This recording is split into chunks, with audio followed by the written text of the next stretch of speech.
मराठवाडा वार्ता विधानसभा जवळपास म्हणजे आता सुरुवात झाली. माझं आता हे कार्य जवळपास 3-4 वर्षापासून माझे कार्य आता माझ्या तालुक्यामध्ये आता कोणी एखादे वारला असेल त्यांना आर्थिक मदत करणे, विधवा बाया असतील, विधवा बायाला म्हणजे हे करायचं, आता हे प्रत्येक गोष्टी केलेल्या आहेत. आता हे आपण उमेदवारी मागणं आणि हे करणं आता लोकांचं म्हणजे पोटसोड उठाले की बाबा हे या टाईमात का, पण माझ्या तालुक्यामध्ये कार्य झालेच नाही का, तुमच्या तालुक्यामध्ये माहिती नसतं काही जणांचं पण नसतं. तुमच्या तालुक्यामध्ये सामाजिक समाज मोठे काम आहे जे तुमच्या वाढदिवसानिमित्त मोठी महिलासाठी भेटवस्तू दिली आहे. तर त्या भेटवस्तूसाठी तुमच्या ग्रामीण भागामध्ये मुदखेड तालुक्यात तुमच्या नावाने वावा आहे. तुमचं काम सर्वात मुदखेड तालुक्यामध्ये चांगलं मानलं जातं. तसंच हे कार्य आमच्या अर्धापूर असो भोकर असो हे कार्य करत त्यापर्यंत पोहोचेल नाही. आपण आता पहिलं मुदखेड तालुक्यामध्ये आता मुदखेड तालुक्यात गेल्या वेळेस मी माझा लग्नाचा 25वा वाढदिवस होता. 240 विधवा बायला मी सन्मान केला. पुन्हा फुलाची पाकळीतून त्यांना सन्मानित केलं. त्याच्या अगोदर मी माझ्या गावामध्ये केलेलं आहे. आता कुठं आता तंड्यामध्ये आमचं वारलं होतं एक म्हणजे त्यांच्या 2 मुली लग्नाच्या होत्या, त्यांनासुद्धा मी घर बांधून दिलेलं आहे. पुन्हा मंदिराचा जे विषय प्रत्येकजण माझ्याकडे मंदिराला यायचं, मंदिरालाही मी हा म्हणत नाही, पण ते भंडारे असतील प्रत्येक कामं आमच्या मुदखेड तालुक्यात कुठेतरी आता मुदखेडच्या बाहेर बी आपण करावं या उद्देशानं आपण इकडे करत आहोत. आणि आता हे प्रोग्राम चालू केला म्हणजे दरवर्षी आपलं हे सगळं चालू राहील. इलेक्शन जरी आपल्याला उमेदवारी जरी मिळणार गेली तरी हे सामाजिक कार्य माझे चालूच राहणार त्यापुढे. म्हणजे सामाजिक कार्य तुम्ही फक्त मुदखेडमध्ये करणार का भोकर मतदारसंघामध्ये? नाही, आता तिन्ही तालुक्यामध्ये मी सामाजिक कार्य करतो. म्हणजे आता विधानसभा झाल्याच्या नंतर पुढे हेच काय असंच कार्य चालू राहणार कसं? सुरुवात झाली प्रत्येक वर्षी माझं हेच कार्यक्रम आहे. आता पुढच्या वर्षी विधानसभा जरी झाली तरी प्रत्येक शाळेमध्ये हे जे वयाचा आणि पेढीचा कार्यक्रम आहे हे पुन्हा राबवले जाणार दरवर्षी राबवले. आपल्या भोकर मतदारसंघात तिन्ही तालुक्या ठिकाणी वाडी तंड्याला जाऊन तुम्ही नागरिकांची मतदाराचा भेट घेतात. त्यांच्याकडून तुम्हाला काय प्रतिसाद मिळतात? प्रतिसाद प्रत्येक मतदारसंघामध्ये चांगला आहे. फक्त लोकांची आता मतदारसंघाची काही भावना काही कामं झाले नाहीत त्याच्यावर थोडे लोक बोलले. आता भोकर मतदारसंघामध्ये आज आपला अर्धापूर आणि मुदखेड भागामध्ये पाण्याची सुविधा झाली. माननीय शंकरराव चव्हाण साहेबांनी ही पाण्याची सुविधा केली. त्याच्यानंतर आपण अशोकराव चव्हाण साहेबांना भोकर मतदारसंघातून निवडून दिलं. पण हे शेतकऱ्याची हे पाण्याची भोकर तालुक्यामध्ये साहेबांना आतापर्यंत व्यवस्था केली नाही. फक्त मागणी शेतकऱ्याची एवढंच आहे की तुम्ही काही करा, आम्हाला पाण्याची व्यवस्था करून द्या, अशी लोकांची मागणी आहे. आणि त्या पद्धतीनं आपण जर आपल्याला काँग्रेस पक्षाला उमेदवारी दिली समजा आपण निवडून आलो, प्रधान आपण भोकर तालुक्यामध्ये पाणी कसं नेता येईल, वैशून लिफ्ट करून आपल्याला भोकर तालुक्यामध्ये पाणी आपल्याला घेऊनच जायचं आणि हे प्रयत्न आपले राहतील. काँग्रेस पक्षानं काँग्रेस पक्षाकडे तुम्ही तिकीट मागताय का मुलीसाठी तिकीट मागताय? नाही, माझ्या मुली माझी मुलगी इंजिनिअरिंग आहे, आता UPSCची तयारी चालू आहे. मुलीसाठी काँग्रेस पक्षाने तिकीट मागतो. शेतकऱ्याचे कुठले प्रश्न तुम्ही जवळपास हाताळले आपल्या मतदारसंघात शेतकऱ्यापर्यंत काय पोहोचले? आपल्या मतदारसंघामध्ये भोकर तुम्ही शेतकऱ्यापर्यंत गेलात, काय प्रश्न बुधबुधित करण्याला? नाही, तेच आता शेतकऱ्यांचा पहिला प्रश्न आहे पाण्याचा. भोकर तालुक्यामध्ये पाण्याचा प्रश्न आहे. तो पाण्याची आम्हाला व्यवस्था करा.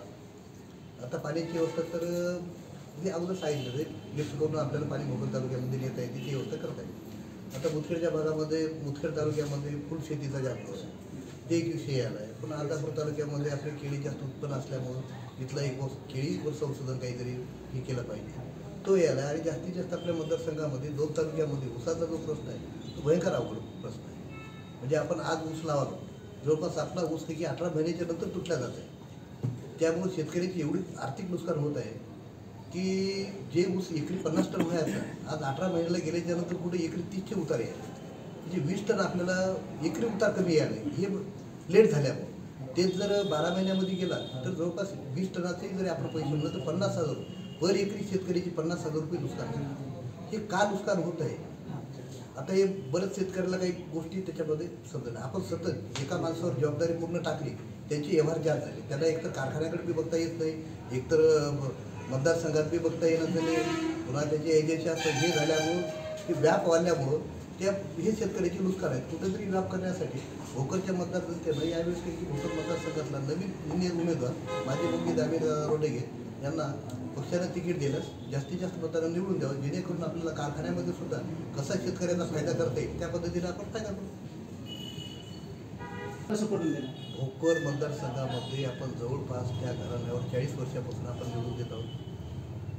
मग आज आमच्या सरकार नवीन उमेदवार फक्त भेटी घेत आहे, तर त्याने 40 वर्षापासून सत्ता भोगवल्याच्या नंतर त्यांना भेटी घ्यायचा काही प्रश्नच एवढं. त्यानं जर विकास केला असेल, खरोखर जनतेचे कामं केले असते तर घरी बसून लोक त्यांना निवडून देतील. एवढी मेहनत कशाला करावं लागेल त्यांना? त्यांना एक धासकी पडले की आपण कुठंतरी प्रत्येक मतदारसंघाला आपण आतापर्यंत बनवलो, याही वेळेस बनवून ह्या दृष्टिकोनातून ते ना आता प्रचार करायचं. जनता भोकर मतदारसंघातली जनता अजिबात त्या आता भूलतापाला बळी पडणार नाही. परवाच्या दिवशी सुजयाला मराठा समाजाने म्हणजे चुकीचेच आहे.